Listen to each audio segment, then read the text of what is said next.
క్రిస్టియన్గా మారు లేదంటే ధర్మ రక్షణ కోసం మీరు ఏదో చేస్తున్నారు. ధర్మరక్షణ కాదు, సత్యాన్ని స్థాపించడానికి ప్రభువైన యేసుక్రీస్తు సువార్తను ప్రకటిస్తున్నాను. సువార్తను ప్రకటిస్తున్నారు. అవును. హిందూయిజంలో ఎందుకు ప్రకటించలేదు మరి మీరు అట్లా? అందులో సత్యం ఉందని నాకు అనిపించలేదు. సత్యం ఉన్నప్పుడు ప్రకటించడం దేనికి? ఇక్కడ మహేందర్ ఉన్నాడు లేడు అని చెప్పడానికి మిమ్మల్ని బయలుదేరమని చెప్పింది ఎవరు? నేను ఒకటి చెప్తాను, మీరు వినండి. ఇప్పుడు ప్రచారిస్తే అబద్ధం కూడా నిజమైపోతుందేమో. కాదు, ఒకవేళ నిజమైనా సరే దాంట్లో ప్రాణం ఉండదు. మనం ప్రకటించినంత మాత్రం చేత, దాన్ని నమ్మినంత మాత్రం చేత అందులో ప్రాణం లేకపోతే ఎవరిని మార్చుతుంది? అందులో ప్రాణం ఉండాలి. 2000 సంవత్సరాల నుంచి బైబిల్ ఏం చెప్తుందో తెలుసా మీకు? నాకు చాలా తెలుసు, మరి మీకేం తెలుసో చెప్పండి. 2000 సంవత్సరాల నుంచి యేసు రాకడ అనేది జరుగుతూ ఉంది. అంత్య దినాలు వస్తున్నాయి. ప్రభు అయిన యేసుక్రీస్తుని నమ్మి బాప్తీసం పొందండి, మీ పాపాలు క్షమింపబడతాయి అని. అవును. ఇంకో 10 కోట్ల సంవత్సరాలు కూడా ఇదే జరుగుతుందేమో. జరగనివ్వు, ఇబ్బంది ఏంటి? మరేంటి ఆది ఏంటి అంతం ఏంటి దానికి? ఆయన రాకపోతే ఏంటి, నేనే వెళ్తున్నా కదా. ఇప్పుడు మీ స్టూడియోకి నేను వచ్చానన్న, మీరు రాలే నా దగ్గరికి. నేను వచ్చినా పెద్ద ఫరక్ పడేది ఏముండేది కాబట్టి యేసుప్రభు వచ్చినంత మాత్రం చేత ఇప్పుడు కొత్తగా బెనిఫిట్ ఏమి లేదు. నేను వెళ్తున్నా ఆయన దగ్గరికి ముందుగా. దేవుడు 10 కమాండ్మెంట్స్ ఇచ్చారన్నారు కదా. అవును. ఏంటి దానివల్ల క్రిస్టియన్కి కలిగిన లాభం ఏంటి? క్రిస్టియన్ అంటే అది మోరల్ కోడ్. అది సరే, ఏంటది మోరల్ కోడ్? అంటే దేవుని ఆలోచన ఏంటి, దేవుని ఉద్దేశం ఏంటి, మానవుడు ఎలా బ్రతకాలి అనేది మోరల్ కోడ్. అది అర్థమైనప్పుడు, దాన్ని మనం పాటించలేమని తెలిసినప్పుడు, దాని గురించి తెలియని వాళ్ళు కూడా చాలా మంది చాలా బాగానే బతికేశారు కదా. అస్సలు యేసుప్రభుకు బయట మంచి నీతి లేదు, యేసుప్రభు లోపల అవి చెల్తాయి. నీతిమంతులు లేడు, ఒక్కడు లేదని బైబిల్ చెప్పింది. చివరికి మీ అమ్మ నాన్నలు కూడా యేసుప్రభుని అయితే నమ్మలేదు. మా నాన్న నమ్మాడు, ఇప్పుడు నమ్మాడు. వాళ్ళ తాత వాళ్ళ అమ్మ అయితే నమ్మలేదు. వాళ్ళ పరిస్థితులు ఏంటి మరి లైఫ్ లో? ఇదైతే పెద్ద బేతాల ప్రశ్న అడిగినట్టు అడుగుతాను, అది అడుగుతాను. వాళ్ళ పరిస్థితి చెప్పాడు, సువార్తను నమ్మితే రక్షణ, నమ్మకపోతే శిక్ష అని యేసుప్రభు చెప్పాడు. వాళ్ళు నరకానికి, వాళ్ళకి సువార్త అందించబడకుండా వాళ్ళు మరణించి ఉంటే గనక, వాళ్ళు ఈ సృష్టిని ఆరాధించకుండా సృష్టికర్తను ఆరాధించుంటే దేవుని దగ్గరికి వెళ్తారు. లేదు, వాళ్ళ సువార్త ప్రకటించబడి దాన్ని నమ్మకపోతే గనక శిక్ష విధించబడుతుంది. వాళ్ళైతే హిందూయిజాన్ని నమ్మారు కదా, మీ తాత గాని నానమ్మ గాని. ఏమో నాకు తెలియదు, వాళ్ళు నేను చూడలే. మీ తాత నానమ్మ మీ నాన్ననో చెప్తారు కదండి. ఓకే, వాళ్ళు బట్ వాళ్ళు హిందూయిజం విగ్రహారాధన చేశారు. వాళ్ళు నరకానికి వెళ్తారు అంటున్నారు మీరు. వాళ్ళు నరకానికి వెళ్తారు అని అంటున్నారు. ఈ విగ్రహారాధన చేశారంటే దేవుని వదిలి పెట్టేశారనే కదా. వాళ్ళు నరకానికి వెళ్తారు, మీ నానమ్మ మీ తాతయ్య నరకానికి వెళ్తారు. అకార్డింగ్ టు బైబుల్ సృష్టికర్తను వదిలిపెట్టి సృష్టాన్ని సేవిస్తే దేవుడు శిక్షిస్తాడని రాయబడింది. మీరు సూటిగా చెప్పేయండి. నేను సూటిగానే చెప్పాను. మీ నానమ్మ తాతయ్య నరకానికి వెళ్తారు, బైబుల్ని నమ్మలేదు కాబట్టి. బైబుల్ నమ్మలేదు కాబట్టి కాదు, దేవుని నమ్మలేదు కాబట్టి, వదిలిపెట్టేశారు కాబట్టి. ఎవరు తప్పు మరి? అది ఎవరు తప్పు? వాళ్ళ తప్పే.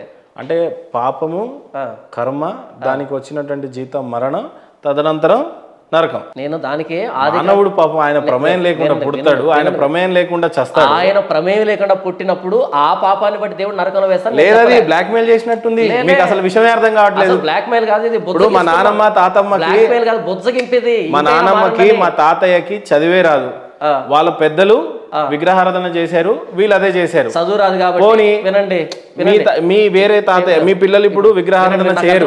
వాళ్ళ చదువు రాదు కాదు కాబట్టి దేవుని ఒక్కనే వదిలిపెట్టేసి, చదువు రాదు కాబట్టి వ్యభిచారం, చదువు రాదు కాబట్టి బంగాకు, చదువు రాదు కాబట్టి బీడీలు, చదువు రాదు కాబట్టి ఆకువక్కలు, చదువు రాదు కాబట్టి తప్పు చేస్తే ఏ పురాణమైనా ఖురాన్ చెప్తుంది, ఇస్లామిక్ అదే చెప్తుంది, మేము అదే చెప్తున్నాం, మీరు అదే చెప్తున్నారు. This is just what I am saying. There you are.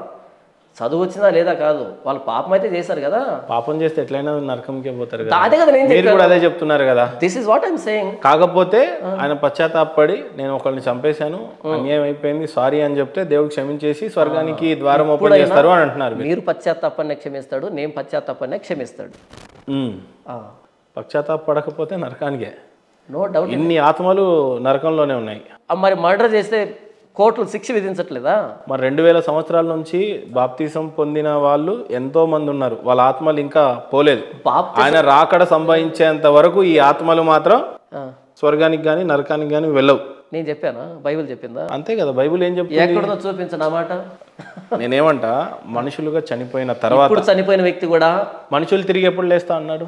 Bible ఎప్పుడు చెప్తుంది? మనుషులు పునరుద్ధానులయ్యేది యేసు ప్రభు రెండవ రాకడలో. పరలోకం వెళ్ళే చచ్చిన వెంటనే రాకడ వరకు మళ్ళీ ఆత్మలు లేస్తాయని చెప్పాడు. పునరుద్ధానం వేరు, జడ్జిమెంట్ వేరు. నేను చనిపోకముందే జడ్జిమెంట్ అయిపోద్ది.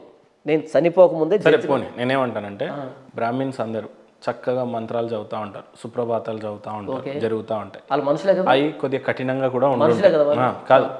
మీకు ఎప్పుడన్నా అనిపించింది ఇంత కఠినమైన మంత్రాలు నేను ఎప్పుడు చదవలేకపోయాను, నాకు రాలేకపోయాను, వీటి అర్థాలు ఏంటి, ఎప్పుడైనా వీటి గురించి పరిశోధించాలి, పరీక్షించాలి అని ఎప్పుడు అసలు అనిపించలే. వాళ్ళు నారికేలం అన్నా ఇక్కడ నేను టెంకాయ అయినా రెండు ఒకటే కదా, అంత టంగ్ ట్విస్టర్లు ఎందుకు? అక్కడ నారికేలం అన్నా ఇక్కడ నేను టెంకాయ అయినా రెండు ఒకటే కదా, అంత టంగ్ ట్విస్టర్లు ఎందుకు? కాబట్టి టంగ్ ట్విస్టర్లు బట్టి పరలోకమో నరకమో నేను ఎప్పుడు బాధపడలే. లేదు, క్రిస్టియానిటీకి బ్రాహ్మిన్స్కి నేనేమి అడగాలనుకుంటున్నానంటే, ఓకే, కఠినమైన మంత్రాలు జపిస్తూ ఉంటారు, దేవుడిని గురించి బోధించే ప్రయత్నం చేస్తారు. ఓకే, అంతేగాని ముస్లిమ్స్, క్రిస్టియన్స్ హిందూగా మారండి అని ఎప్పుడు చెప్పరు. చెప్పలేదు.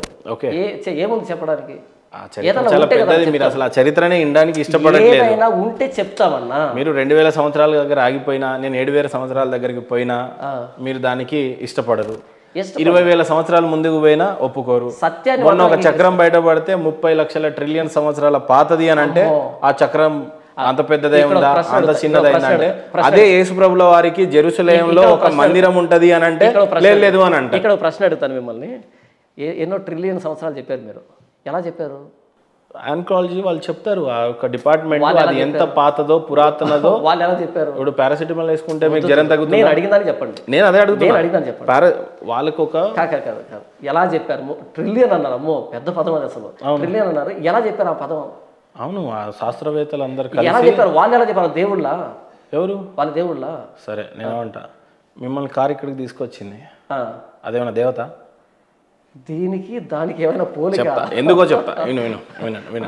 వాళ్ళు ఎలా చెప్పారు అని అంటే, ఏది ఎంత పాతదో, ఇప్పుడు మీ బైబుల్ 2000 సంవత్సరాల పాతది అని అంటున్నారు. ఎలా చెప్పారు మీరు? హిస్టరీ. ఎట్లా? ఎక్కడ చెప్పింది హిస్టరీ అన్న? ఎక్కడ చెప్పి? Last apostle was died 95 AD. దాంట్లో ఉందా చూపించండి. అపోస్తులైన పౌలు పలానా సంవత్సరం. రోమన్ క్రూసిఫిక్షన్ జరిగింది ఎప్పుడు? రోమన్ ఎంపైర్ ఎప్పుడు ఉంది? బైబుల్లో ఉందా లేదా? నేను అదే అడుగుతున్నాను. రోమన్ కింగ్డమ్ అన్నది ఎప్పుడు పరిడ వెళ్ళింది? జీసస్ ఎప్పుడు క్రూసిఫై చేశారు? ఇంకోటి చెప్తున్నారు, వెరీ సింపుల్. జీసస్ క్రైస్ట్ ని ఎప్పుడు క్రూసిఫైడ్ చేశారో బైబుల్ చెప్పలేదు. ఛాలెంజ్ చేస్తున్నా నేను మీకు. ఎవరు చెప్పారు? రైట్, యేసు ప్రభుల వారు December 25th కి పుట్టారు అనేది కూడా అబద్ధమే. నేను ఛాలెంజ్ చేస్తున్నా, ప్రూవ్ చేయండి. December 25 ప్రపంచం మొత్తం నమ్ముతుంది 25th December అని. బైబుల్ చెప్పిందా? బైబుల్ చెప్పలేదు, నేను చెప్పట్లేదు. యేసు ప్రభు వారు ఎప్పుడు చనిపోయారో కూడా బైబుల్ చెప్పదు. నేను ఛాలెంజ్ చేసి చెప్తున్నా మీకు, డే టు టైం ఇవ్వండి. యేసు ప్రభు 25th పుట్టాడని నేను చెప్పలేదు, బైబుల్ చెప్పలేదు. మేమేమి అంత ముచ్చట చేసుకోవట్లేదు. ఇప్పుడు కేక్ అంటే పడి తెచ్చేవాళ్ళు కోసుకొని తింటున్నారు, నాకేం సంబంధం లేదు. అర్థమవుతుందా? బైబుల్ చెప్పిందని ప్రామాణికంగా. మీరు క్రిస్టియన్స్ కాదు, మీరు అనుకున్న క్రిస్టియన్ కాదు, బైబుల్ చెప్పిన క్రిస్టియన్. మీరు ఒక్కరే Christians. According to Bible. According to Bible. కానీ అదే బైబుల్ యేసు ప్రభుల వారు ఎప్పుడు పుట్టారో ఎప్పుడు చచ్చారో దాంట్లో లేదు. 100% ఉంది. చెప్పండి, డేట్ చెప్పండి. ఏది? ఏ డేట్ కి చనిపోయారో చెప్పండి. డేట్ లేదు, సరే పీరియడ్ ఉంది. ఆ పీరియడ్ అన్న చెప్పండి. పోనీ హేరోదు యోదయను పరిపాలిస్తున్నప్పుడు పుట్టాడు యేసు ప్రభు. ఎక్కడ రాసింది బైబిల్? మత్తయి సువార్త ప్లీజ్ 2వ అధ్యాయం చదివినిపిస్తాను. ఓకే, మత్తయి సువార్త 2వ అధ్యాయం 1వ వచనం నుంచి. రాజైన హేరోదు దినముల యందు యోదయ దేశపు బెత్లెహేములో యేసు పుట్టిన పిమ్మట, ఇదిగో తూర్పు దేశపు జ్ఞానులు వచ్చి యెరూషలేముకు వచ్చి, యూదుల రాజుగా పుట్టినవాడు ఎక్కడ ఉన్నాడు? తూర్పు దిక్కున మేము ఆయన నక్షత్రం చూసి ఆయనను పూజింపవచ్చితమని చెప్పారు హేరోదు. ఓకేనా? ఈయన రోమన్ ఎంపరర్ ద్వారా నియమించబడినటువంటి రాజు. ఈయన పట్టుకుంటే యేసు ప్రభు పుట్టిన తేదీ బయటకు వచ్చేస్తుంది. ఇకపోతే యేసు ప్రభు కంటే 6 నెలల ముందు ఒక ఆయన పుట్టాడు, ఆయన పేరు బాప్తిస్మ ఇచ్చే యోహాను. ఆయన పుట్టినప్పుడు ఏ ఏ ప్రాంతాలను ఎవరు పరిపాలిస్తున్నారు దానికి చాలా స్పష్టమైన వినండి. లూకా సువార్త 3వ అధ్యాయం 1వ వచనం నుంచి. తిబిరి కైసరు ఏలుబడిలో 15వ సంవత్సరం ముందు యోదయకు పొంతి పిలాతు అధిపతిగాను, గలిలయకు హేరోదు చతుర్థాధిపతిగాను, ఇతూరయ త్రకోనితి దేశములకు అతని తమ్ముడైన ఫిలిపు చతుర్థాధిపతిగాను, అభిలేనే దేశములకు లొసానే అధిపతిగాను, అన్నయు కయపయు ప్రధాన యాజకులుగాను ఉన్న కాలమున అరణ్యములో ఉన్న జకర్య కుమారుడైన యోహాను నద్దకు దేవుని వాక్యం వచ్చింది. ఈయన యేసు ప్రభు కంటే 6 నెలల ముందు పుట్టాడు. ఇక్కడ ఎవరెవరు పరిపాలిస్తున్నారు ఆయా ప్రాంతాన్ని స్పష్టంగా రాశారు. సో యేసు ప్రభు పుట్టికి ఈజీగా ఆ చరిత్రలోకి వెళ్తే అలా తెలిసిపోతుంది. వెనక ముందు ఉంది తప్పితే ఎగ్జాక్ట్ డేట్ అన్న. ఇక్కడ ఒక పర్స్పెక్టివ్ మీకు అర్థం కాలే. బైబుల్ రాసినటువంటి పర్స్పెక్టివ్ ఏంటంటే ఏ రోజు ఏం జరిగింది కాదు, ఏం జరిగింది అనే పర్స్పెక్టివ్. ఇప్పుడు మనం డేట్ ని ప్రామాణికంగా తీసుకుంటున్నాం ప్రతిదానికి.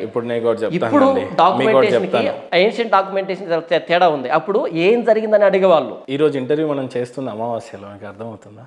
ఈరోజు అమావాస్య తెలియదు అన్న. అండ్ పైగా ఏదో అమావాస్య అంటే ఈరోజు సోమవారం ఏదో చాలా పెద్ద అమావాస్య అని అన్నారు. ఓకే, చీకటి ఎక్కువ ఉంటుంది. దీనివల్ల ఒకటి సముద్రాలు అమావాస్య టైంలలో అవును, ఆటుపోట్లు ఉంటాయి, ఎదురుగా ఆటుపోట్లు వస్తూ ఉంటాయి. అది మన 6వ తరగతి చదువుకున్నాం కదా, చంద్రుడు ఎఫెక్ట్ 6వ తరగతి చదువుకున్నాం. ఓకే, పౌర్ణమి టైంలో ఎక్కువగా ఉంటాయి, వెనక్కి వెళ్ళే అలలు టైం ఉంటుంది. ఉంటది.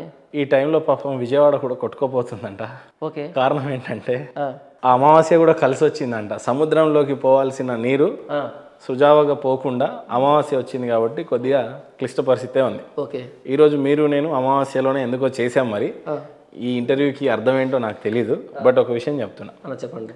హిందూ పురాణాల్లో ఎప్పుడు అమావాస్య, ఎప్పుడు పౌర్ణమి, ఎప్పుడు తిథుల ప్రకారంగా ఎప్పుడు పుట్టారు, తిథులు అంటే డేట్సే.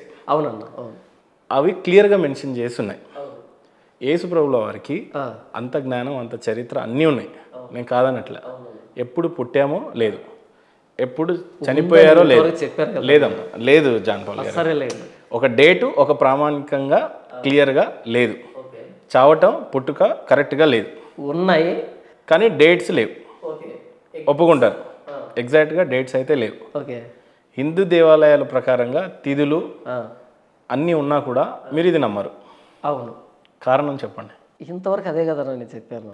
బట్ నేనేమంటున్నా, మీరు నన్ను ఒప్పించే ప్రయత్నం చేస్తున్నారు, నేను మిమ్మల్ని ఒప్పించే ప్రయత్నమే చేస్తున్నా. అదే జరుగుతుంది డిబేట్ అంతా కూడా. ఓకే, తిథులుండి ఆధారాలు ఉన్నా కూడా దేవుణ్ణి నమ్మరు అంటే ఆధారం ఉన్న ప్రతిదీ నిజం కాదు కదన్నా. కాకపోవచ్చు, కాకపోతే అక్కడ లేనిది ఇక్కడ ఉన్నప్పుడు అట్లీస్ట్ నమ్మడానికి మీ బాధ ఏంటి అంటున్నా నేను. ఆ ఆధారాలు ఉన్నంత మాత్రం చేత అది నిజం కాదు కదా. అది నేను ఎందుకు నమ్మాలి? నిజాన్ని నమ్ముతా అని చెప్తున్నా నేను. అది నాకు నిజం అనిపించాలన్నా, నా అనుభవంలోనూ నా పరిశోధనలోనూ అది నిజం అనిపించాలి. ఇందులో నిజం ఉందనిపించింది, నాకు నిర్ధారణ జరిగింది, అందుకు నమ్ముతున్నా అన్న. ఒకవేళ మీరు చెప్పింది కనుక నాకు ప్రూవ్ చేయగలిగితే అన్న, నేను నమ్మేదానికి సిద్ధంగా ఉన్నాను. అయితే ప్రూవ్ చేయటం ఏంటి, నేను అడుగుతుంది అదే కదా. తిథుల ప్రకారంగా అంత స్పష్టంగా చెప్పినప్పుడు ఇంకా ప్రూవ్ చేసేదేమో. వెరీ సింపుల్ అన్న. బయట ఎన్నైనా ఉండొచ్చు కాక నా మనసులో ఏముందంటే, నేను పాపినన్నా, నేను తెలిసి చాలా పాపాలు చేశాను, తెలియకుండా చాలా పాపాలు చేశాను. నా పాపానికి నా గుండె బరువెక్కిపోతుందన్న. ఇప్పుడు నా పాపం నుంచి ఎవరు నన్ను విడిపించగలడు? ఉదాహరణ, నేను వ్యభిచారం చేశానన్నా, ఏ దేవుడి దగ్గరికి వెళ్ళి ప్రభువా నేను వ్యభిచారం చేశాను మొక్కగలను? మనిషిగా పుట్టి ఎరిగిన తర్వాత ఇన్ని పరిశోధించడానికి మీకు జ్ఞానం ఉంది. అవునన్నా. పోయిన తర్వాత మీకు ఆత్మ అనేది ఉంటుంది, అదే ఇటర్నిటీ. అవునన్నా. తాత్కాలికంగా మనకి శరీరం ఉంటుంది కానీ పర్మనెంట్గా ఆత్మ అనేది ఉంటుంది. అవునన్నా. శోధనలున్నా, వేదనలున్నా, మంచున్నా, చెడున్నా మొత్తం ఆత్మతోనే. అవునన్నా. జీవితాంతం ఇంకా దానికి, రైట్? అవును. అదేం చెప్తుంది? ఆత్మ ఏం చెప్తుంది మీకు? ఇప్పుడు ఏమైనా చెప్తుందా అంటే ఏమి చెప్పదు. అయ్యో చెప్తుంది, బరువెక్కిపోతుందన్న జీవితం. ఇప్పుడు ఆత్మ మీతో మాట్లాడుతుందా? నాకు అర్థమవుతుంది ఆ బరువు. కాబట్టి నాకు ఒక దేవుని చూపించు, నా పాప భారాన్ని దించే దేవుని చూపించు.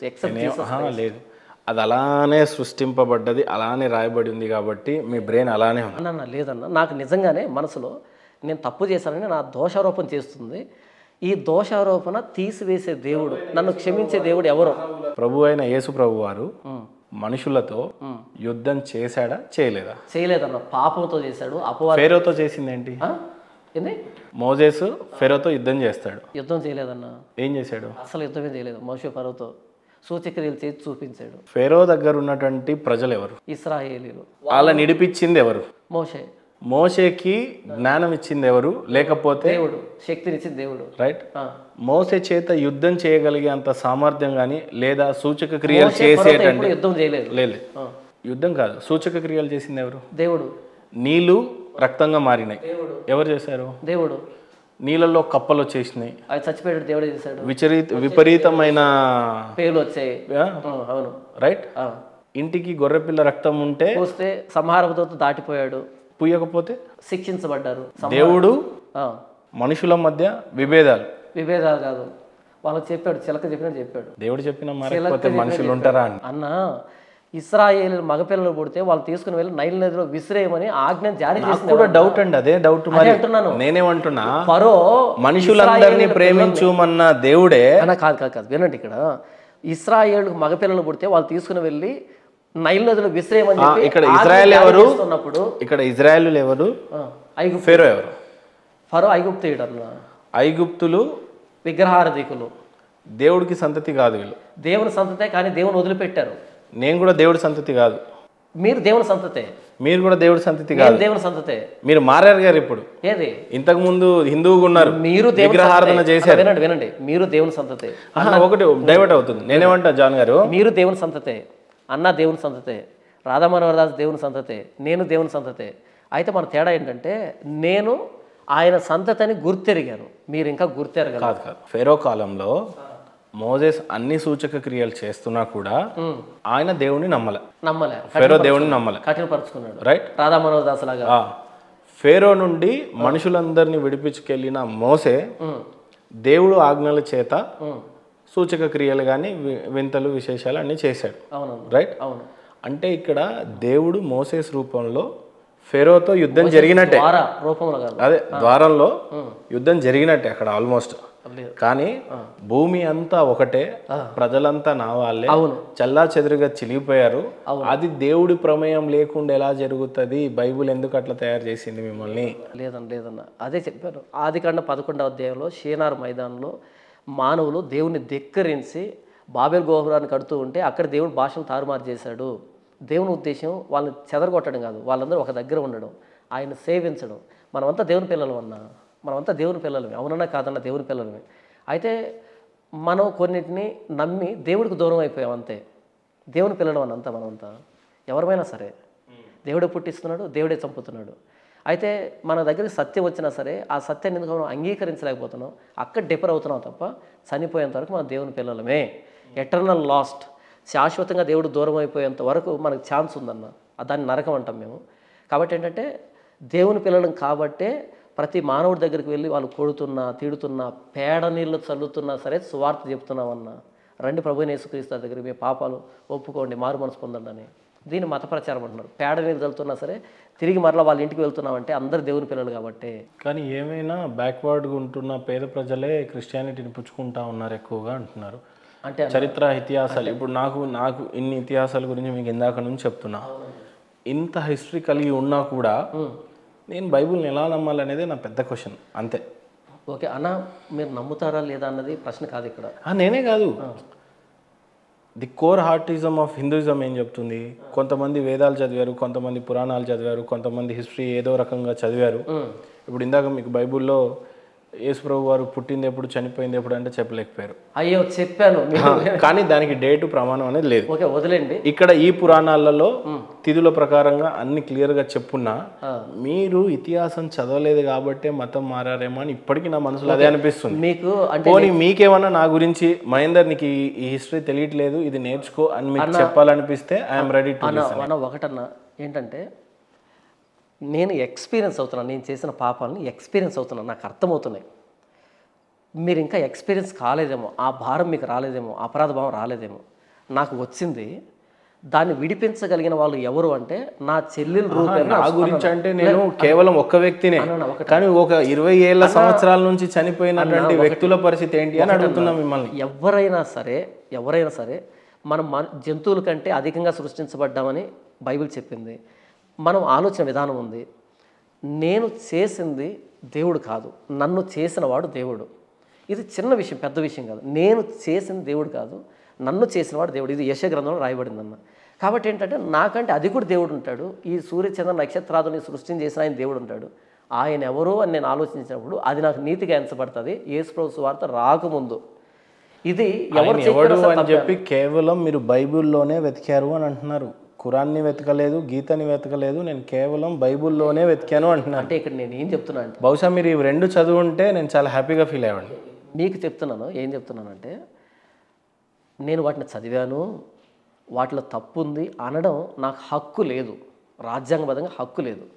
నా విశ్వాసాన్ని నేను ఎంతైనా ప్రకటించుకోగలుగుతాను, నాకు హక్కు ఉంది. ఇప్పుడు నేను అన్న రామాయణం చదివాను, అది చదివాను, ఇది చదివాను కాబట్టి నేను తప్పు అంటే అది నా హక్కు లేదు. సో మీరు కూడా అర్థం చేసుకోండి. నేను చెప్పాను కదా 18th చాప్టర్ నుంచి 20th చాప్టర్ భారతంలో దాన్ని భగవద్గీత అంటారు అనేది నేను చెప్పాను కదా. చెప్పానంటే నాకు తెలుసా తెలియదా? సో ఏంటంటే అన్న కొన్ని నేను అధికారంగా చెప్పలేదు. ఉపరితలం మీద ఉన్నటువంటి వాటి గురించి మాట్లాడుతున్నారు కానీ లోతులో ఏముందో చెప్పలేక. లోతులో నేను అక్కడికి రాను, దీంట్లో లోతు అడగండి ఎంతైనా వస్తాను, ఎందుకంటే నాకు ఈ హక్కు ఉంది. లేదు ఇది చదివారు, అది చదవలేదు, సింపుల్. అయితే ఏంటంటే మాట్లాడే హక్కు నాకు లేదు. ఇది నాకు సర్వాధికారం ఇచ్చింది, ఎంతైనా మాట్లాడతాను నేను, ఎవరు ఏమనుకోరు. కానీ మీ విశ్వాసంలోకి దూరి నేను చెప్పినప్పుడు అది మంచిది కాదు. అందుకని నేను వాటి గురించి సరే, మానవులలో ఇన్ని మతాలు, ఇన్ని కులాలు, ఇన్ని దేశాలు ఎందుకున్నాయంటే మీరేం చెప్తారు ఒక పాస్టర్గా? దేవుని వదిలిపెట్టారు కాబట్టి. దేవుని వదిలిపెట్టారు కాబట్టి మతాలు సృష్టించుకున్నారు. అందుకే ఆ దేవుడు ఈ లోకానికి వచ్చి నా దగ్గరికి రండి అని పిలుస్తున్నాడు, యేసు ప్రభు రూపంలో, సువార్త రూపంలో. చాలామంది క్రిస్టియన్సే అటు ఇటుగా ఉంటుంటారు. ఒక సండే వస్తారు, ఒక సండే రారు. అవును, అది ప్రామాణికం కాదు. రైట్. కొన్ని రోజులేమో కల్వరి సతీష్ దగ్గరికి పోతే, కొన్ని రోజులేమో వాళ్ళ అవగాహన, ఇంకొక చోటుకి పోతా ఉంటారు. వాళ్ళ అవగాహన రాహిత్యం. ఒక 2-3 పాస్టర్ల చేత పోతారు. అవును అవును. కొందరేమో ఒకే పాస్టర్ దగ్గర నాకు ఇక్కడ తప్పితే ఇంకో చేట రుచి. ఇప్పుడు సపోజ్ కల్వరి సతీష్ గారేమో ఎల్ఈడి స్క్రీన్ మీద గట్టి స్పీకర్లతో మంచి ఏసీ ఇండ్లలో సువార్త బోధిస్తూ ఉంటాడు. ఓకే. ఒకటి ఏసీ కంఫర్ట్ అన్న నచ్చి ఉండాలి, లేదా ఆయన బోధనలో ఆ స్పీడ్. స్టోరీస్. ఇప్పుడు ఇందాక విజయ్ ప్రసాద్ రెడ్డి గారు ఉన్నారు కదా, విజయ్ ప్రసాద్ రెడ్డి గారు, ఆయన మోటివేషన్ పాయింట్ ఆఫ్ వ్యూ ఎంచుకున్నాడు. ఓకే. అవును. అప్పుడు అక్కడే ఉండాలనిపిస్తుంది. అవును. ఇక మీ దగ్గరకు వస్తేనేమో మీరు ఎంతసేపు బైబుల్ రుద్దడం వల్ల కూర్చున్న కాసేపటికి నిద్రపోతున్నట్టు అనిపిస్తుంది. ఎందుకంటే సత్యం నచ్చదు అన్న. ఇట్స్ అ బెటర్ పిల్ టు స్వాలో. అలాంటి వారికి మీరేం చెప్తారు మరి? ఏం చెప్తానంటే, సత్యం నచ్చిన వాళ్ళు నాకెందుకన్నా వద్దు. సత్యం నచ్చే ఒక్కడు చాలు, ఇద్దరు చాలు. నాకు గుంపు అవసరం లేదు, నంబర్ అవసరం లేదు. మరి మిగతా వాళ్ళ గురించి బాధ లేదా మీకు? బాధ ఉంది కాబట్టి యూట్యూబ్లో ఛానల్ ఓపెన్ చేసి ప్రకటిస్తున్నాను, గొంతు దించుకొని అరుస్తున్నాను మారమని. జాన్ పాల్ గారు ఒక ప్రశ్న సూటిగా అడగనివ్వండి. కొందరు పాస్టర్స్ టచ్ అనగానే ఎన్నో ఏళ్ల నాటి నుండి నడవలేకపోతుంటే కాళ్ళు వచ్చేస్తాయి, గుడ్డివాడికి కళ్ళు తెరుస్తూ ఉంటాయి, వాడి లంగ్ లో క్యాన్సర్ ఉంటే క్యాన్సర్ తగ్గిపోతుంది, ప్రేయర్ ఆయిల్ రాస్తే అది తగ్గిపోతుంది అని చెప్పేసి, ఇలాంటి పాస్టర్స్ గురించి జాన్ పాల్ గారు ఏం చెప్తారు? వాళ్ళు పాస్టర్లు కాదు, వాళ్ళు డ్రామా ఆర్టిస్టులు. వాళ్ళు పాస్టర్లు కాదు, వాళ్ళు డ్రామా ఆర్టిస్ట్. ఏం చెప్తుంది అసలు బైబిల్? ఏం చెప్తుంది బైబిల్ దాకా వద్దన్న. బైబిల్ ఏం చెప్పిందంటే అబద్ధ బోధకులు, అబద్ధీకులు, గారడి సీమోన్లు, అపవాది ఆత్మ కలిగిన వాళ్ళు, భ్రమపరిచే ఆత్మలు అని చెప్పింది. వాళ్ళు పాస్టర్లు కాదు, వాళ్ళు అబద్ధీకులు. అది భక్తి కాదు, అది బిజినెస్. అది చర్చి కాదు, అది వ్యాపార సంస్థ. అది క్రిస్టియానిటీ కానే కాదు. క్రిస్టియానిటీని అవమానించేటువంటి అలాంటి బోధన వింటున్నటువంటి క్రిస్టియానిటీ సోదరులకు మీరేం చెప్తారు మరి?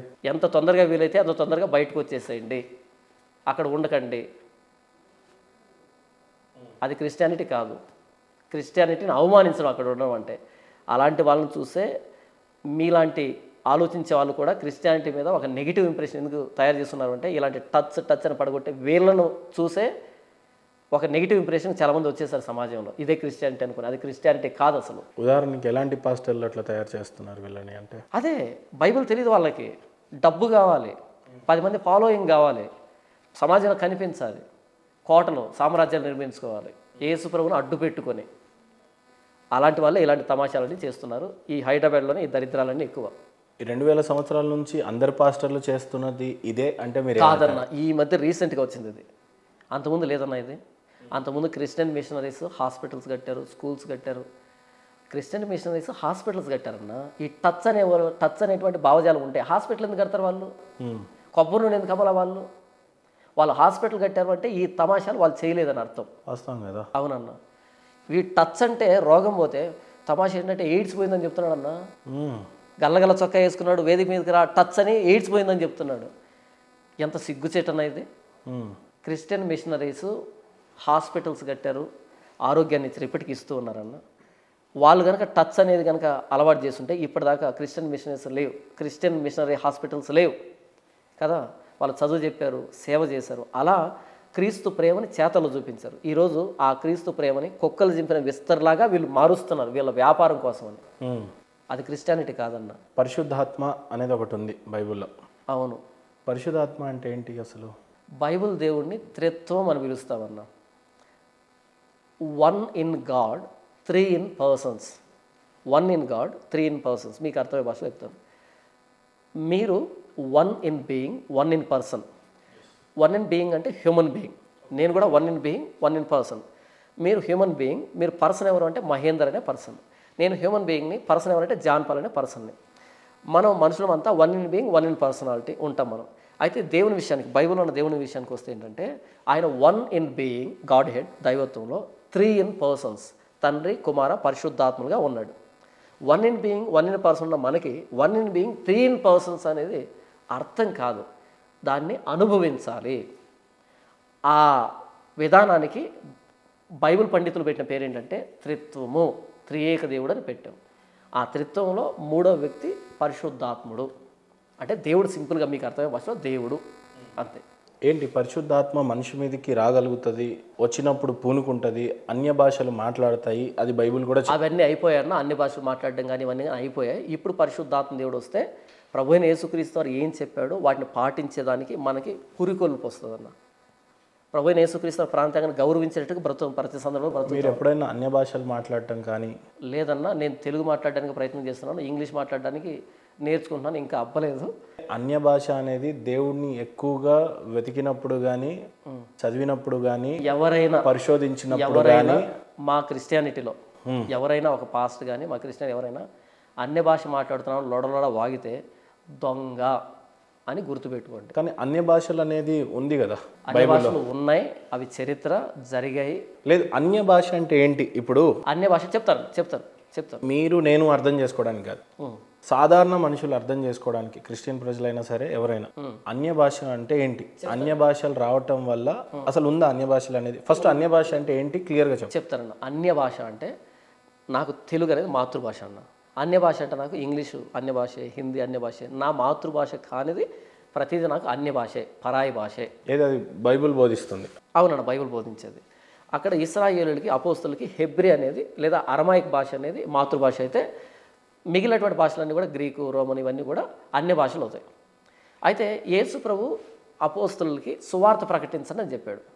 ఎవరికి ప్రకటించాలి? ఎంతసేపు హెబ్రీకి అరమాయికి ప్రకటించాలన్నా, గ్రీకులకి, రోమిలకి, మిగతాలు ప్రకటించాలి కదా. అప్పుడు వాళ్ళు ప్రకటించాలంటే భాష అనేది మాధ్యమం అడ్డొస్తుంది. అప్పుడు దేవుడు వారికి స్పెషల్ పవర్స్ ఇచ్చాడు త్రూ హోలీ స్పిరిట్, పరిశుద్ధాత్మ దేవుని ద్వారా. ఏమి? రోమీడికి రోమా భాష మాట్లాడేటట్టుగా, గ్రీకు వాడికి గ్రీకు భాష మాట్లాడేటట్టుగా ఇలా ఈ భాషలను ఇచ్చాడు. ఇది అన్య భాష. ఎందుకు జరిగిందంటే సువార్త ప్రకటించబడడానికి. ఇప్పుడు ఈ 2024లో ప్రతి దేశంలో సువార్త ఉంది, ప్రతి ప్రాంతంలో సువార్త ఉంది, ప్రతి లాంగ్వేజ్లో సువార్త ఉంది. 30 రోజుల్లో ఇంగ్లీష్లో, 30 రోజుల్లో హిందీ ఇలా వచ్చేసాయి. కాబట్టి ఇప్పుడు నా భాష నుంచి ఇంకో భాషలోకి వెళ్ళి చెప్పాల్సిన అవసరం లేదు. ఒకవేళ అవసరం వచ్చినా సరే ట్రాన్స్లేటర్స్ వచ్చారు, బైలింగ్వల్ ట్రాన్స్లేటర్స్ వచ్చారు.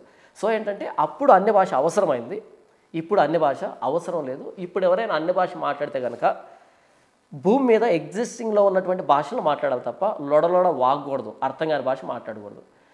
భూమి మీద అన్య భాష, ఇప్పుడు చైనీసో జపనీసో మాట్లాడితే అప్పుడు నమ్ముదాం, అన్య భాష మాట్లాడుతున్నాడు ఈ వ్యక్తి, తెలుగు అయి ఉండి కూడా అనర్గళంగా మాట్లాడుతున్నాడు, దేవుని శక్తి అని నమ్ముదాం. కానీ అలా కాకుండా ఏదో వాగాడు అనుకో, నోటుకు వచ్చిన వాగాడు అనుకో, అది అన్య భాష, దానిని అన్య భాష అని పేరు పెడితే వాడు దొంగ, మోసం చేస్తున్నాడని గుర్తుపెట్టుకోండి. అంటే అన్య భాష అనేది కేవలం పరిశుద్ధాత్మ అనుగ్రహించేటువంటి వరం, శక్తి.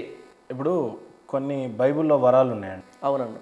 అన్య భాష ఒకటి, స్వస్థత వరం ఒకటి. అంటే పరిశుద్ధాత్మ వచ్చినప్పుడే జరిగేవి ఇవన్నీ. అవును. అన్య భాష ఒకటి, స్వస్థపరచటం, దయ్యాలు వెలగొట్టడం, కాళ్ళు కుంటిగా ఉన్నప్పుడు కానీ మార్చటం, అవును, దయ్యాలను వెలగొట్టడం. ఇంకా ఏమున్నాయి? అంటే అతీతమైనటువంటి విశ్వాసం కలిగి ఉండడము, జ్ఞానయుక్తమైన వాక్యాన్ని బోధించడము, మొత్తంగా ప్రభు అయిన యేసుక్రీస్తుని ఘనపరిచేటువంటి అతీతమైన శక్తులు వస్తాయి. కొన్ని వరాలు ఉన్నాయి. అవును, ఉన్నాయి. అంటే ఏవి ఉన్నాయి, ఎన్ని ఉన్నాయి? అంటే కొన్ని మంచిగా పాట పాడడం, చదివి వినిపిస్తాను. పాట పాడడం కూడా ఒక వరమే కదా. పాట పాడడం అన్నది కృపావరంలో చేర్చబడలేదు. ఓకే. అయితే పాట ద్వారా దేవుడికి మహిమ వస్తుందంటే ఖచ్చితంగా ఆయన దాన్ని కూడా ఇస్తాడు.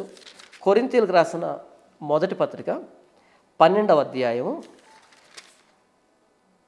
6 నుంచి నేను చదివి వినిపిస్తానన్న, 4 నుంచి చదివి వినిపిస్తాను. కృపావరములు నానా విధములుగా ఉన్నవి కానీ ఆత్మ ఒక్కడే, మరియు పరిచర్యలు నానా విధములుగా ఉన్నవి కానీ ప్రభువు ఒక్కడే. నానా విధములైన కార్యములు కలవు కానీ అందరిలోనూ అన్నింటినీ జరిగించు దేవుడు ఒక్కడే. అయినను అందరి ప్రయోజనం కొరకు ప్రతివానికి ఆత్మ ప్రత్యక్షత అనుగ్రహించబడుతున్నది. ఎలాగనగా ఒకనికి ఆత్మ మూలముగా బుద్ధి వాక్యము నంబర్ 1, మరి ఒకనికి ఆ ఆత్మను అనుసరించిన జ్ఞానవాక్యము నంబర్ 3, మరి ఒకనికి ఆ ఆత్మ వలననే విశ్వాసము నంబర్ 3, నంబర్ 4, మరి ఒకనికి ఆ ఆత్మ వలననే స్వస్థపరచు వరం. ఎంతన్నా? 4. మరి ఒకనికి అద్భుత కార్యములు చేసే శక్తి, మరి ఒకనికి ప్రవచన వరం. ఒక నిమిషం, అద్భుత కార్యములు అని అంటే మొన్న ఏదో మీటింగ్లో బ్రదర్ అనిల్ గారు, వర్షమా ఆగిపో, ఆజ్ఞాపిస్తున్నాను నేను మళ్ళీ ఇంకోసారి ఇక్కడికి రావడానికి వీల్లేదు, ఆగిపో అంతే అంటాడు. ఏంటది? వర్షాన్ని ఆపి అంటే ఇది అదే కదా? కాదు, లేదు. ఇప్పుడు బ్రదర్ అనిల్ గారు ఇదే వాక్యం చూపించి అద్భుతమైన వరాలు అంటే ఏంటి? వినండి అన్న, పడుతున్నటువంటి వర్షాన్ని ఆపేయటం. వినండి, ఒకవేళ అది కంటిన్యూ చేయాలి మీరు. ఒకవేళ ఈ అద్భుతమే ఆ అద్భుతమే అంటే మీరింత వెటకారంగా మాట్లాడి ఉండేవాళ్ళు కాదు, నేను కూడా నవ్వుండేవాడిని కాదు. బహుశా నేను అన్యుణ్ణి కాబట్టి అంటున్నానేమో, బట్ ఆ వరం ఉందేమో. యేసు ప్రభు కానీ అపోస్తులు కానీ అద్భుతాలు చేశారు, ఏ అన్యుడు కూడా వేలు పెట్టలే, ఏ అన్యుడు కూడా వేలు పెట్టలే, నమ్మలేదు కానీ వేలు పెట్టలే. కానీ ఈరోజు జరుగుతున్న తమాషాలు మీరు కూడా ఈరోజు బ్రదర్ అనిల్ చేసే కార్యాలను నమ్మట్లేదు కాబట్టి మీరు ఇంకా అన్యుడిగానే ఉన్నారేమో అని నా డౌట్. ఓకే, అలాంటి తమాషాలకు నేను అన్యున్నే, అలాంటి తమాషాలకు నేను అన్యున్నే, నేను ఆమోదించట్లే. వర్షాన్ని ఆపగలిగే శక్తి బైబుల్ ఇచ్చింది కదా, మరి బైబుల్ ఇచ్చింది, అన్యవరాలు ఉన్నాయి కదా, బైబుల్ ఇచ్చింది, బైబుల్లో భక్తులు చేశారు. ఒక్క నిమిషం మీరు మళ్ళీ అది చదవాలి ప్లీజ్.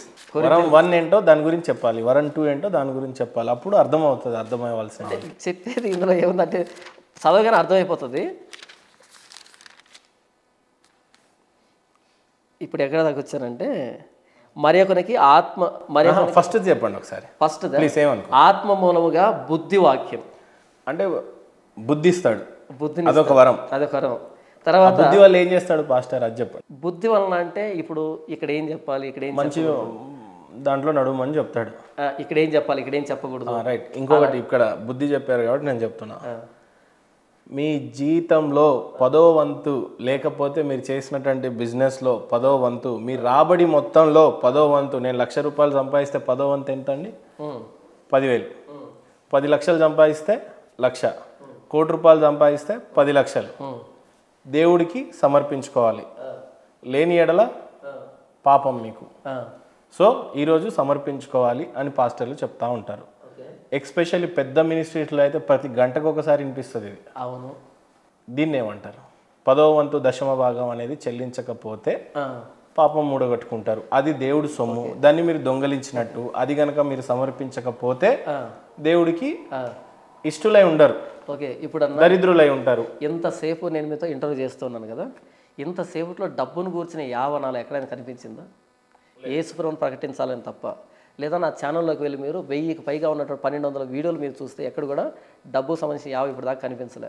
కానీ నేను తింటున్నానన్నా, త్రాగుతున్నానన్నా, దేవుని దయవల్ల సురక్షితంగా ఉన్నానన్నా, నాకేం దేవుడు తక్కువ చేయలే.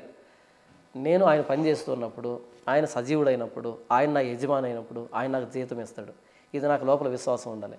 నేను ఆయన పని చేయాలి, ఆయన నన్ను చూసుకుంటాడు. ఇది బైబిల్ చెప్పింది. మీరు 10వ వంతు దశమ భాగం అడగరు. మీ నా 1200 వీడియోల్లో ఒక్కసారి మీరు చూపెడితే లేదు, మీ మినిస్ట్రీలో ఎక్కడ, మీ చర్చిలో మీరు ఎప్పుడు చందాలు, అదే అంటున్నాను, దశమ భాగాలు స్వీకరించారా? నా చర్చి అడ్రస్ చెప్తాను, రండి ఇంటర్వ్యూ చేసుకోండి. ఒక్కరు ఆయన దశమ భాగం అడిగాడు. కానీ బైబిల్లో ఉంది కదా 10వ వంతు దశమ భాగం ఇవ్వాలి అనేది. అంటే పాత నిబంధనలో ఉంది. పాత నిబంధన ఇశ్రాయేలుకి సంబంధించింది, కొత్త నిబంధనలో అపోస్తులు అడగలే. మనది కొత్త నిబంధన క్రైస్తవం. మరి ఎట్లా ఈ మినిస్ట్రీలన్నీ ఎలా నిలబడతాయి అప్పుడు? 10వ వంతు మీరు చెప్పినట్టు వీళ్ళంతా దోచుకుంటున్నారు చాలా మంది దశమ భాగం అడిగి. కానీ నాలాంటి సేవకులు దేవుని చేతనే పోషించబడుతున్నారు. మరి ఆ సువార్త ఎట్లా ప్రకటిస్తారు? 10వ వంతు దశమ భాగం ఇయ్యనప్పుడు పాస్టర్లంతా సువార్త ఎట్లా ప్రకటిస్తారు? దశమ భాగానికి మించి నాకు ఏమంటారు దేవుడు ఇస్తాడన్నా. మీ డ్యూటీ సువార్త అయినప్పుడు భక్తి కోసం మీరు చేయాల్సిన జాబ్ లేదు, మీకు రావాల్సిన ఇన్కమ్ లేదు, దేవుడు ఎట్లా పాటిస్తారు? మీరు స్టూడియో రన్ చేస్తున్నారన్న, మీరు నెల నెల శాలరీ ఇస్తారు, ఎవరు మీ ఎంప్లాయ్ ఇస్తారు కదా. మీకంటే నమ్మకమైన యజమాని నా యేసు ప్రభు ఇస్తాడన్నా. మంత్రం చదివితే చింతకాయలు రాలన్నట్టు మీ నమ్మకం నిజం కాదు కదా. దేవుడు మిమ్మల్ని పోషిస్తాడు అనేది, ఒకవేళ నా నమ్మకం మీరు మరణంతం పోషిస్తాడు కావచ్చు, భూమి మీద అయితే పోషించలేడు దేవుడు మిమ్మల్ని అన్న. నా నమ్మకం నిజం కాకపోతే ఇన్ని రోజులు నేను ఎలా బ్రతికానన్నా? ఏమో నేను ఇప్పుడు మీకు కోపం వస్తుందేమో నేను చెప్తే దొంగతనాలు చేస్తున్నారు కావచ్చు. మరి మీరు కానీలే, దొంగతనాలు ఇంకా మీరు ఉద్యోగం చేస్తారా? దొంగతనాలు ఇంకా పట్టుబడలేదు. ఉద్యోగం చేస్తారా మీరు? చేయట్లేదు, ఈ పని తప్ప ఇంకే పని చేయదు. మరి మీకు ఈ బట్టలు కొనుక్కోవడానికి డబ్బులు ఎక్కడివి? మరి మీరు చెప్పాలి. మళ్ళీ అదే, ఇది ఇంకా తప్పుగా వెళ్తుందేమో, కానీ మీరే చెప్పాలి. లేదన్నా, దేవుడు నన్ను పోషిస్తున్నాడు, నేను దేవుని సేవకుడిని. ఎట్లా? అదే జస్ట్ నేను సింపుల్ తప్పుగా అనుకుంటారు. మళ్ళీ నా విశ్వాసులు ఉన్నారన్న, విశ్వాసులు ఉన్నారు, వాళ్ళు కానుక వేస్తారన్న. ఇంత కానుక వేయండి అని నేను అడగను. నేను ఇదే అన్నా. మరి ఇందాక దశమ భాగం అడిగారు అని. దశమ భాగం వేరన్న, కానుక వేరన్న. దశమ భాగం అంటే 10వ వంతు. 10వ వంతు ఖచ్చితంగా ముక్కు పిండి వసూలు చేయడం. కానుక అంటే ఏంటంటే, నేను సేవ చేస్తున్నా కదా, ఈ సేవకు సహకరించాల్సిన బాధ్యత నా వాక్యం వింటున్న ప్రతి ఒక్కరి మీద ఉంది. అది 10 రూపాయలు కానీ, 5 రూపాయలు కానీ, రూపాయి కానీ. నా ద్వారా వాక్యోపదేశం పొందుతున్నటువంటి వ్యక్తులు కానీ బైబిల్ చెప్తుంది కదా 10వ వంతు దేవుడు పాత నిబంధన సో పాతది ప్రామాణికంగా పాత నిబంధన అన్నది ఇశ్రాయేలులకి 12 గోత్రాలు ఉన్న వారికి లేవే గోత్రం ఉన్నప్పుడు, దేవాలయం ఉన్నప్పుడు, బలులు హోమాలు అర్పణలు జరుగుతున్నప్పుడు మిగిలిన 12 గోత్రాలు ఆ ఒక్క గోత్రానికి ఇచ్చారు. ఇది పాత నిబంధన. కొత్త నిబంధనలో 12 గోత్రాలు లేవు, అందరూ ఒకటే. నా చేత వాక్యోపదేశం పొందుతున్న వాళ్ళు నాకు కానుకనివ్వాలి, నన్ను పోషించాల్సిన బాధ్యత వాళ్ళ మీద ఉంది. అది వాళ్ళకి తెలుసు. దేవుడు ప్రేరేపణ ఇస్తాడు. బైబిల్లో కూడా బలుల గురించి ప్రస్తావించాడు కదా పాత నిబంధనలో. అంటే చంపొచ్చు. పాత నిబంధనలో అయిపోయింది అది. ఆ బలులన్నింటినీ ఆపు చేస్తూనే యేసు ప్రభు వచ్చి బలి అర్పించాడు. ఇక మీద ఏ జంతువు బలి అర్పించాల్సిన అక్కర్లేదు. కానీ హిందువులో కూడా బలులు అర్పిస్తూ ఉంటారు, అది కంటిన్యూ చేస్తారు. నాకు అనవసరం వాళ్ళ గురించి, నాకు అనవసరం. ఇప్పుడు ఓకే, ఒక్కొక్కరికి ఒక్కొక్క వరం అనేది ఇస్తారు. అవును, ఆ వరం గురించి ఒక్కసారి మీరు చదివేస్తే, మళ్ళీ క్లోజ్ చేసి ఫస్ట్ నుంచి మీరు చదివేస్తే దెన్ మనం ఇంకో టాపిక్ లోకి వెళ్ళాం. ఎందుకంటే నేను ఒక్క వరం గురించే మాట్లాడినాం. లేదు, ఇది క్లోజ్ చేసాము అంటే దీన్ని క్లోజ్ చేస్తాం అంటే మాట్లాడగలం మనం, కాకపోతే సమయం ఎక్కువ అవుతుంది కదా. అందుకని ఇంకో ప్రశ్న అడగండి. నేనేమంటాను, ఇప్పుడు మీరు అంత దూరం నుంచి వచ్చారు అని అంటే, అవును, ఒక కాల్ వేస్తున్నాం అంటే ఆయన కృప వల్లనే ఉంటుంది నమ్ముతారు. అవును, ఒక క్వశ్చన్ వచ్చింది అని అంటే కూడా దానికి అర్థం ఉందేమో. అవును, ఉంది. డన్. సో ఇక్కడ మనం వరం గురించి ఒక్కసారి తెలిస్తే దెన్ నేను నా క్వశ్చన్ ఉంది అందులోనే.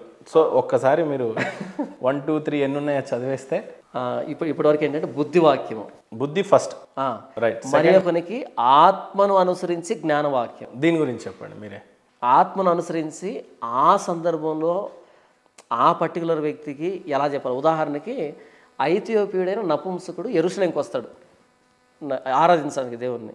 అప్పుడు ఫిలిప్పుని దేవుని ఆత్మ ప్రేరేపించి ఆ వ్యక్తిని కలుసుకుని ఆ వ్యక్తికి సువార్త చెప్పు అనేటువంటి ప్రేరేపణ వస్తామట. అలా ఏంటంటే ఆత్మను అనుసరించి జ్ఞానవాక్యం, ఆత్మ ప్రేరేపణ ద్వారా. కానీ దీన్ని వేరే విధంగా కూడా వాడుతున్నారు కదా. వాడచ్చు అన్న, దాని ఏముంది. ఏమన్నా అంటే ఈ వాక్యాన్ని చూపిస్తాడు పాస్టర్, నేను చూడండి ఇందులో ఆత్మ అనేది ఉంది కాబట్టి ఇక్కడ ఆత్మ కొనుక్కుంటుంది అని. ఇప్పుడు నా మొబైల్ ఫోన్ అంటే కాల్ చేసుకోవడానికి డిజైన్ చేయబడింది. దాన్ని తీసుకొని ఇంకో వ్యక్తి తల కూడా పగలు కొట్టచ్చు. అది అబ్యూజ్. కాల్ చేయడం అన్నది యూజ్. కాబట్టి వాడు అబ్యూజ్ చేశాడని మొబైల్ తప్పు కాదు కదా, ఆ పర్సన్ బట్టి మారిపోతుంది. లేదు, ఇప్పుడు చాలా చోట్లలో ఆత్మ వస్తుంది, పూనుకుంటుంటుంది, టచ్ అంటాడు, ఆత్మ ఆగిపోతుంది. ఏమన్నా ఉంటే ఇగో ఆత్మ బైబిల్లో రాసి ఇదే అంటాడు. ఆన్ రికార్డ్ చెప్తున్నాను, అది డ్రామా అని చెప్పాను. సో సోదరులు గమనించాలా. 2 3 నా గురించి తెలిసిన వాళ్ళందరికీ ఇది ఎరుకే. ఇలాగే మాట్లాడతాడని ఆల్రెడీ కన్ఫర్మ్. ఓకే, నేను ఇలాగే మాట్లాడతాను, కొత్తగా ఉలిక్కి పడేది లేదు. జాన్ పాల్ ఇలాగే మాట్లాడతాడు అంతే. రైట్. మూడవదన్న మరి ఒకనికి ఆ ఆత్మ వలననే విశ్వాసం, అంటే దేవుణ్ణి నమ్మే విశ్వాసం బాగా పెరగడానికి కూడా ఉపయోగపడవచ్చు. అవును. 4వదన్న ఎక్కడుంది ఇది, మరి ఒకనికి ఆ ఒక్క ఆత్మ వలనే స్వస్థపరచు వరం. ఇదే ఎక్కువగా జరుగుతుంది. అయితే స్వస్థతలు ఉన్నాయి, లేవు అనేవాడు సైతాన్తో సమానం. జాన్ పాల్ కూడా సైతానే. ఇప్పుడు నేను చెప్తా చూడు, స్వస్థతలు ఉన్నాయి, నిన్ను స్వస్థపరచు యెహోవా నేనే దేవుడు చెప్పాడు. స్వస్థతలు ఉన్నాయి, ఇప్పుడు ఉంటాయి, యుగాంతం వరకు ఉంటాయి. కానీ చాలా లేఖనాల్లో నన్ను కంప్లీట్ చేయండి, నా శిష్యులు కూడా చేసే అధికారం ఇచ్చాను అని కూడా ఉంటుంది. పూర్తి చెప్పాలి ఇక్కడ, లేకపోతే అపార్థం అవుతుంది. స్వస్థతలు ఉన్నాయి, దేవుడు స్వస్థత చేస్తాడు, యుగాంతం వరకు స్వస్థత చేస్తాడు. అయితే నా దగ్గర స్వస్థత వరం ఉంది అని పిలిచి కళ్ళు లేని వాడికి కళ్ళు ఇవ్వకపోతే, కుంటివాడికి కాళ్ళు ఇవ్వకపోతే, మోగవాడికి నాలుగు ఇవ్వకపోతే, చనిపోయిన వాడిని బ్రతికించకపోతే, కుష్ఠరోగిని బాగు చేయకపోతే వాడు దొంగ. రైట్. ఇక్కడ ఏం చెప్తాడంటే అగైన్ ఆడొకలకునుంది, నువ్వు విశ్వసించితేనే జరుగుతుంది అది. ఇక్కడ వరం గురించి మాట్లాడుతున్నాం మనం. వరం గురించి పాస్టర్కి ఏం వరం ఉంది? లెక్క ప్రకారం స్వస్థత పరిచే వరం ఉంది. వరములో ఎదుటి వ్యక్తి విశ్వాసం అక్కర్లే, ఈయన ఇచ్చేస్తే సరిపోతుంది, అయిపోతుంది. ఎందుకంటే ఈ ఎక్స్ట్రా అది చెప్తాడు కదా, నువ్వు నమ్ము విశ్వాసాన్ని బట్టే నీకు జరుగును అని ఉంటది కదా. అక్కడే ఏంటంటే బైబిల్ తెలియని వాళ్ళు మోసం చేస్తున్నారు. ఇలా వరం అనేది స్పెషల్ పవర్. అది నువ్వు నమ్మినా నమ్మకపోయినా జరుగుతుంది.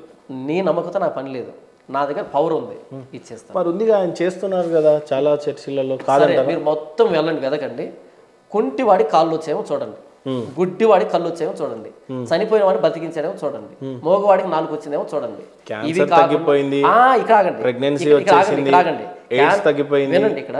అప్పుడు క్యాన్సర్ తగ్గిపోయినప్పుడు ఏం చేయాలంటే, బిఫోర్ ప్రేయర్ క్యాన్సర్ రిపోర్ట్ కావాలి నాకు. రిపోర్టులు తీసుకొని వస్తున్నారండి ఈ మధ్య. వద్దు, ఒక తెలిసినటువంటి క్యాన్సర్ బసవతారకం హాస్పిటల్ ఉంది కదా, ఈయన కల్వరి ప్రవీణ్ గారు ఉన్నారు కదా, ఉన్నారు. అది మన బెల్లంపల్లి ప్రవీణ్ కుమార్ గారు ఐడియా ఉన్నారు. అది మన దురదృష్టం, మా దురదృష్టం. బెల్లంపల్లి ప్రవీణ్ అనేవారు తెలుసా మీకు? కల్వరి ప్రవీణ్ గారు మీకు తెలుసా? అయ్యో తెలుసు. కల్వరి ప్రవీణ్ గారు క్యాన్సర్ రిపోర్ట్ తీసుకొని వచ్చి ఒక ఆవిడ, నాకు క్యాన్సర్ ఉండింది, నువ్వు ఇప్పుడు పోయి చెక్ చేయించుకో, నెక్స్ట్ టైం వచ్చి సాక్ష్యం చెప్పంటే నాకు క్యాన్సర్ తగ్గిపోయింది, దేవుడు నామానికి స్తోత్రం అని చెప్తాది. ఏ హాస్పిటల్ నుంచి రిపోర్ట్ తెచ్చింది ఆవిడ? ఇక మనకు తెలియదు కదా, మనం స్టేజ్ మీదనే చూసిన వాళ్ళం, టీవీలలో చూసిన వాళ్ళం. మీకే కాదు, ఎవరికి తెలియదు. బసవతారకం హాస్పిటల్ ఉంది కదా, క్యాన్సర్ హాస్పిటల్ కదా, అక్కడ నుంచి ఒక రిపోర్ట్ కావాలి, అక్కడ వెళ్తే ప్రేయర్ జరగాలి, మరలా బసవతారకంకి వచ్చి చెక్ చేసుకున్నాం క్యాన్సర్ పోయింది అనుకో, అప్పుడు అక్కడగా సాక్ష్యం చెప్పేది అక్కడ ఉందని కాదనిలే.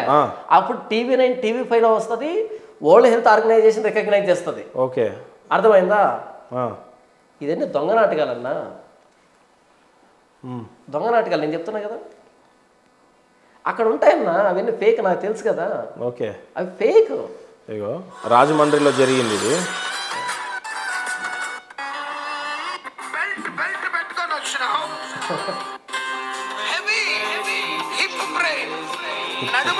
నడుము నొప్పి, బెల్ట్ పెట్టుకొని వచ్చినావు, ఈరోజు ఆ బెల్ట్ తీసేసి నువ్వు పరిగెత్తబోతున్నావు.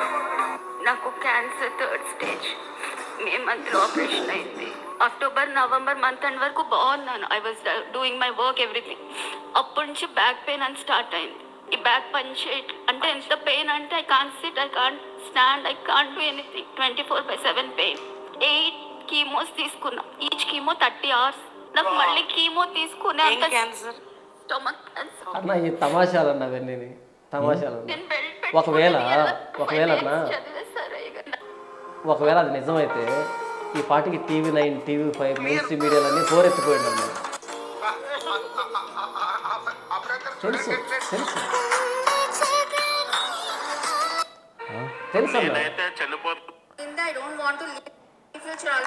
తెలుసు ఇంకో టెస్ట్ అనేది అవన్నీ తెలిసినవే అన్న. రోజు కూడా 50 రోజులు కూడా నేను లైవ్లో దేవుడు మాకు ఎంతో గొప్ప కార్యం చేసిండు.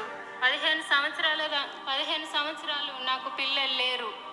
అయితే నేను లైవ్లో ప్రతిరోజు కూడా 50 రోజులు కూడా నేను లైవ్లో ఉన్నా. 2020లో నేను లైవ్లో ఉన్నా. నేను లైవ్ ద్వారా స్వస్థత అనుకోరాదు. అవును అన్న, ఇవన్నీ నేను చెప్తున్నా కదన్న, ఫేక్ అన్న అవన్నీ. ఒకవేళ నిజమైతే అన్న మెయిన్ స్ట్రీమ్ మీడియాలో హోరెత్తిపోతాయన్న. ఒక అద్భుతం జరిగితే ఎక్కడో వెబ్సైట్కి పాలు గారితేనే మైకులన్నీ అక్కడికి వెళ్తున్నాయి, కెమెరాలు వెళ్తున్నాయి. ఇక క్యాన్సరే పోయిందంటే చిన్న విషయం అనుకుంటున్నారన్న. అక్కడ జరగలేదు కాబట్టి వాళ్ళు సాక్ష్యం చెప్తున్నారు. జరుగుంటే వరల్డ్ హెల్త్ ఆర్గనైజేషన్ గుర్తించుండన్న దీన్ని.